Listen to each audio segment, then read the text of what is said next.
Hi, good afternoon. Good afternoon to you ladies and gentlemen, to the boys, to the girls. This is your host, your guy himself, DLG REPPIN. For those of you that don't know, it's REPPIN spelled Romeo Echo Papa Papa India November. I'm bringing you live and direct context from the footballing world of the Premier League. And speaking of which, I'm going to be doing a roundup, which I should have done yesterday evening. I didn't get around to doing it, and I do apologise for not turning up in the evening. I've let you down. I've let myself down, and it's unacceptable. I want to do this. I want you guys to have faith in me. I want you to believe in what I do, and I want to see as many likes, some thumbs up smashed. I want to see as many comments as possible, and I definitely want to see as many subscribers as possible. Thank you. So the first game of the day on Saturday was West Ham United 1, Manchester City 1. For me, having watched the game, first half I thought West Ham were the better team in terms of their performance, and they deserve to be 1-0 up. And what a goal by Mikel Antonio. The build-up for the goal, well, there was a suspicion of handball, but not for me. Not enough in it. The handball was not intentional, and as the cross comes in, the overhead kick where he's hold of the defender and he's gone for it, and Ederson had no chance. It was strictly a good goal. West Ham could have had a couple of other goals. They had opportunities, and they did take the game to Manchester City, who, for me, in the first 5-10 minutes, they looked like they were, looked like they were attacking with a purpose. But West Ham, they defended quite well. In the second half, West Ham came out of the trap so sharply, and they got an early goal, which was the equaliser by Phil Foden. Good work by Caicedo, and when he puts the cross in, Foden's turned his man, and he's got a shot in at the near post. Fabianski might be criticised on that, but I think it was just a good goal, a very good finish by the young teenager. Or I say he's a teenager. He's 20 now, isn't he? What a young man he is, and he's still got light years ahead of him. Phil Foden. Man City looked like the team to win the game, and they were opportunities where they could have been in on 2 occasions, but poor control from Caicedo. Otherwise, he teased up Sterling for a tap-in, and there was another moment where I think Mahrez had he had the control of the ball, but it took too long for him to get the ball under his control, and Masuaku comes in with an excellent interception, or should I say, excuse me, or should I say an excellent defensive interception, should I say, from Masuaku. And Fabianski had to make a save right at the end of the game, and it was a good smothered save. Came out, making himself as big as he can, and he got the fine block on it. So in the end, it finished 1 apiece. The next game was Fulham 1, Crystal Palace 2. Palace scored an early goal for me,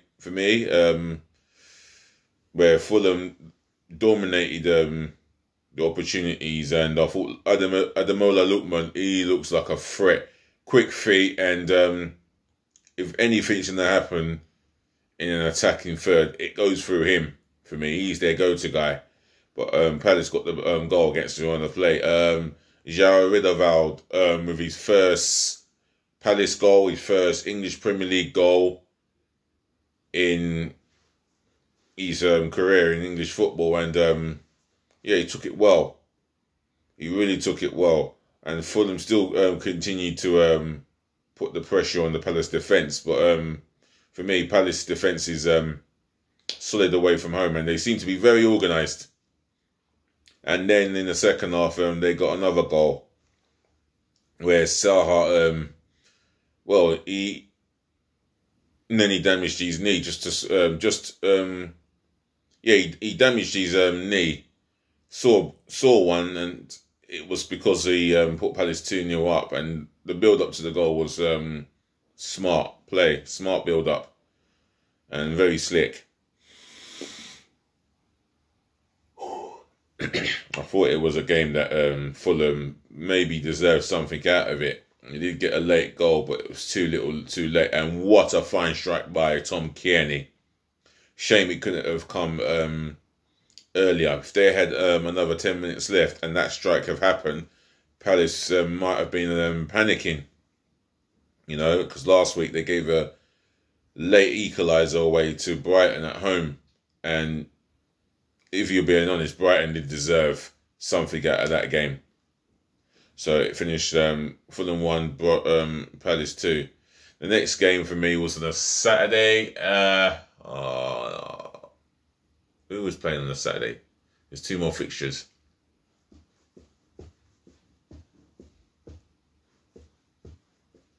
It was on Match of the Day as well.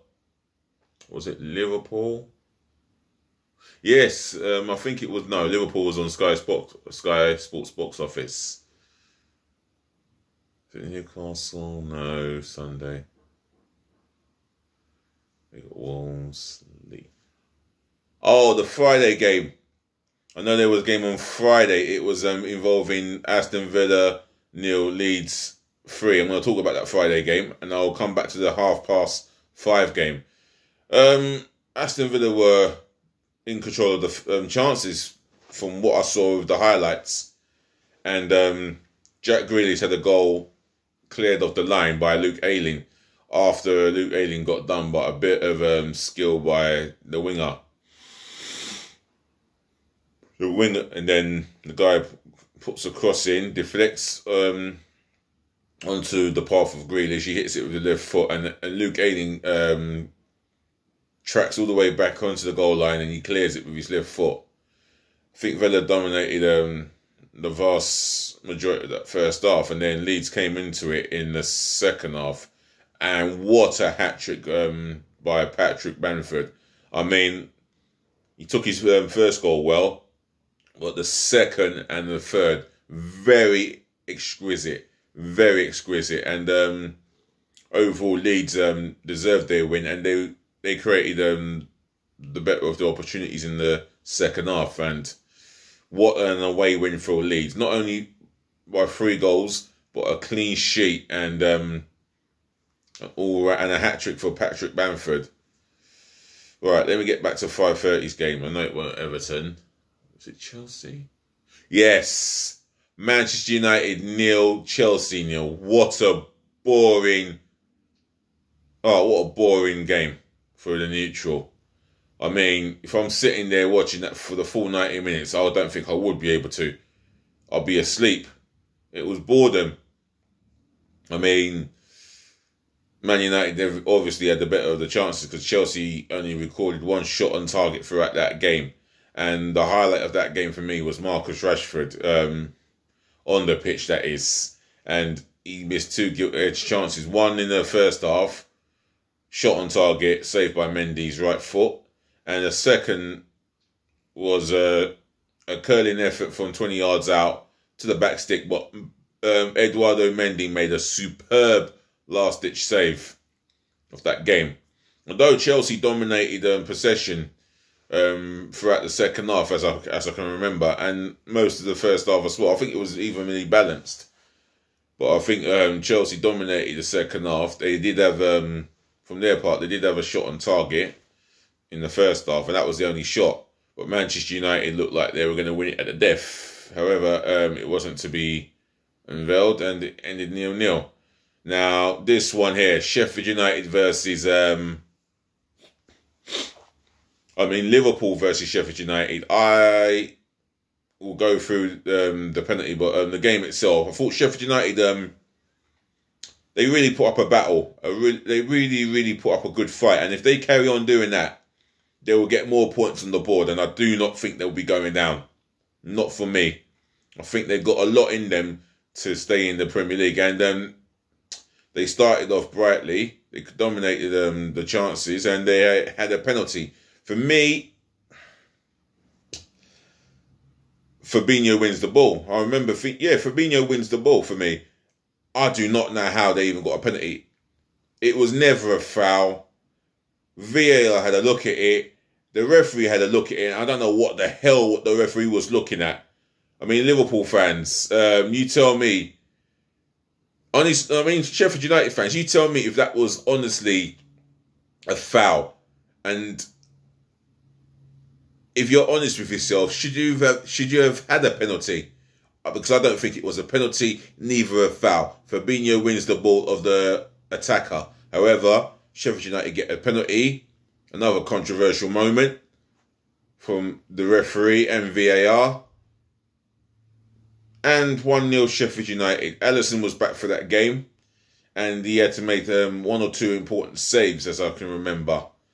And then Liverpool got Liverpool got the equaliser early in the second half. Well, not early, but I think Fabinho. In the first half it was. Fabinho got his first league goal at Anfield for a little while. Maybe they will say it was against the run of play, but Liverpool, being favourites, they never played it particularly well, but they still got the job done. And the winning goal came from not Salah, because he had a goal rightfully ruled out. The winning goal came from Diego Jota. Good, fine header at the back stick there. I mean, the cross was superb, and the header was just excellent. I like the way he planted it right where he wanted it, where the goalkeeper can't save it, and it was a solid, clean header. And excuse me. In the end, Liverpool done enough in the second half to worthy the win. So that's 3 points for Liverpool. Right, moving on to Sunday's games. I'm going to go to my team.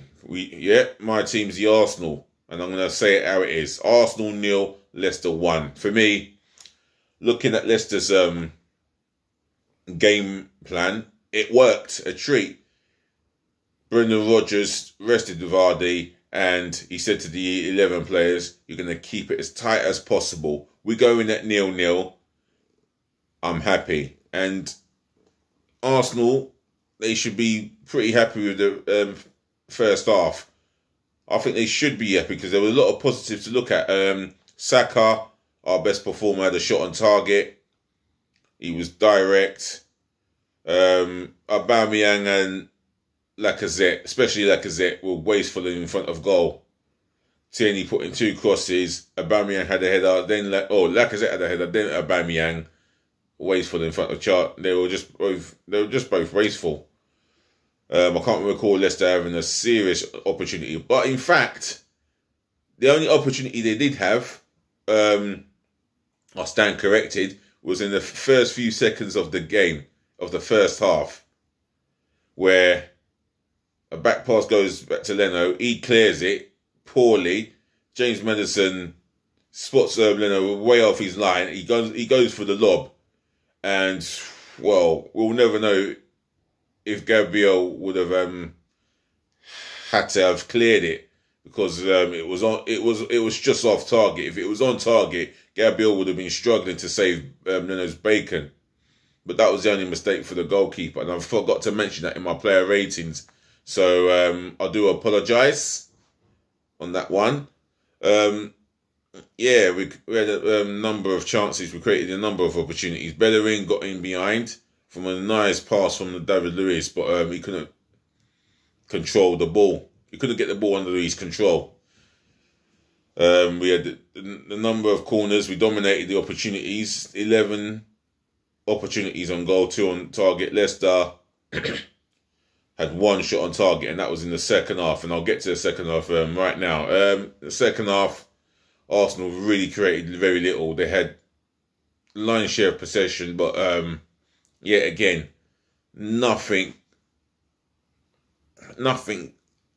going forward with an end product, and that's what wound me up And believe me, when I done my player rating, I was so unhappy. I was not happy at all. Very angry, you know. And I've been screaming and screaming my heart out. Why can't we play Aubameyang in the middle? Anyway, we got at least Partey started. And, you know, in that second half, once they brought on Vardy with half an hour to go, we were very cautious because before the Vardy substitution, we made a substitution early in the second half, and that involved taking off Lewis, who had a thigh muscle problem, for Mustafi. And with 10 minutes to go, Yuri Tillemans plays a nice long-range through ball to what's his name? Singis Under launches onto it with one touch, which was across. Jamie Vardy, the freedom of the Emirates, 1-0. Diving header. And my word, I was not pleased in the manner that they did the smash and grab on us. But it just shows you that on the day, Brendan Rodgers outwitted Mikel Arteta, hands down. He knew exactly what he wanted to do. Just frustrate Arsenal. Don't let them have any space. Don't let them play in behind us. 2 banks of 4. And it worked a treat. And bringing on Vardy was the right time, because they knew that they needed to counter-attack, and Vardy was the man for it. For that spark. And speaking of which, he nearly got himself a second goal, all but for a very good save by Leno on a one-on-one, where he tried to chip him. Oh, excuse me. Other than that, Leicester got a deserved 3 points for me, and they played the game. They played the occasion to a game plan, and we fell for it because of, well, some will say a lack of creativity or free Ozil nonsense. We were just not good enough that night, and well done to Leicester. Right, the other games were involving... I'm trying to think. Just bear with me, guys. The other games were involving, Southampton 2, Everton 0. Southampton looked very motivated. You can see how enthusiastic they were. Everton were just poor for me. Just poor all round, I think, looking at the highlights. And Southampton were worthy of their win.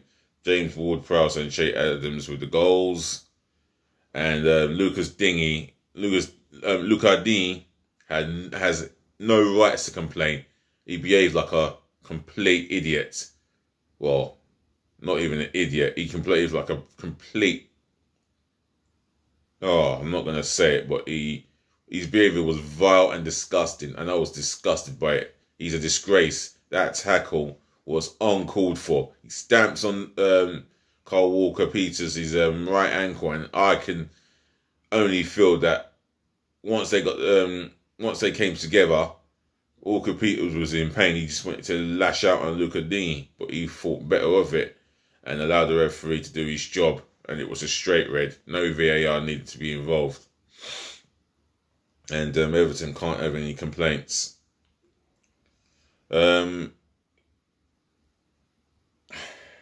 next game for that. Wolves 1, Newcastle 1. A tale of 2 goalkeeping errors for me. But I thought Wolves were... they were very... they were very superior to Newcastle in the first half. They passed the ball a lot better. Movement was much better. And Newcastle were pinned back in their own half, defending very deep. And it looked so negative. In the second half, it livened up a bit. Wolves I think Newcastle improved in the early stages of that second half, but Wolves gained control, and they got a fine goal, which for me, the goalkeeper's got to do a lot better. Yes, it was a great strike by Jimenez, but the keeper, he could do a lot better. And the equalising goal came from a Jacob Murphy free kick. Now, for me, the goalkeeper should not be getting beat at his near stick, and he did. he's got to do a lot better there. But a good free kick by Jacob Murphy, nevertheless. Last night's game was Brighton over Albion 1, West Bromwich Albion 1. The majority of the opportunities were dominated by Brighton, and you could see why they took the lead. I don't know. Oh, I've forgotten who the goal scorer was. Don't tell me the goal scorer. I've just seen it. Morpay had an opportunity missed. Lamptey had an opportunity. Oh, it was Jake Livermore's own goal. Well, Ivanovic tried to clear the ball. He cleared it onto Jake Livermore. It was an unfortunate moment, and that's what led to the goal. And then in the second half, West Brom improved a hell of a lot compared to the first half, and they got their just rewards. And what a fine goal by Callum Grant! Took his goal well, turned the defender, and he kind of cut inside the defender and unleashed an unstoppable right foot and right-footed shot. And yeah, it was a brilliant goal. Deserved him. Well, I think they both deserved a share of the points. And the last game is Burnley 0, Tottenham 1. But to be honest with you, Tottenham had to be made to work hard for that victory. Burnley had some. Well, they had some opportunities, especially in set pieces. They're very dangerous, and they had an opportunity where the header was going at the back stick, and Harry Kane on the line. Harry Kane, yes, cleared it off, headed it off the line. And you talk about the opportunities Burnley created. They created more than enough. Him and Son in the first half had an opportunity to let the shot go let the shot go early, and he failed to do that, and he allowed the defender to make the challenge. Other than that, in the second half, yeah, I think Burnley. No, I think that was in the second half, and then yeah, Burnley conceded the headed goal by Son, and it was another assist for Harry Kane. Wow, what a season it is for Kane and Son. They really are linking up. You know, something tells me, hands on heart, my Arsenal hat off, my realist cap on, that him and Son could go on to win the Golden Boot this season. What do you guys think? Has he got the complete opportunity of winning the Golden Boot? Can you see him winning the Golden Boot? Because I believe he couldn't win it this season. Leave it in the comment section below, and let me know who's your tip to win the Golden Boot this season. Other than that, I'm going to wrap this up and say, ladies to the gentlemen, to the boys to the girls, thank you for putting up with me. Thank you for tuning in. Thank you for watching. And thank you overall. I'll be wrapping this up. I'll be back this evening, as I say. And again, it's peace, bless, and love. Please, if you've got an opinion on the games that I've been talking about, leave it in the comment section below.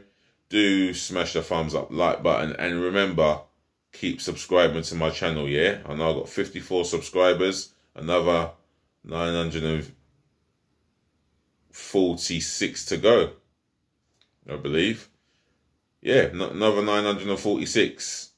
Let's keep this channel growing. I could do with another subscriber and more subscribers, definitely. I'll be waiting. So I shall see you later on this evening. Laters. Nice.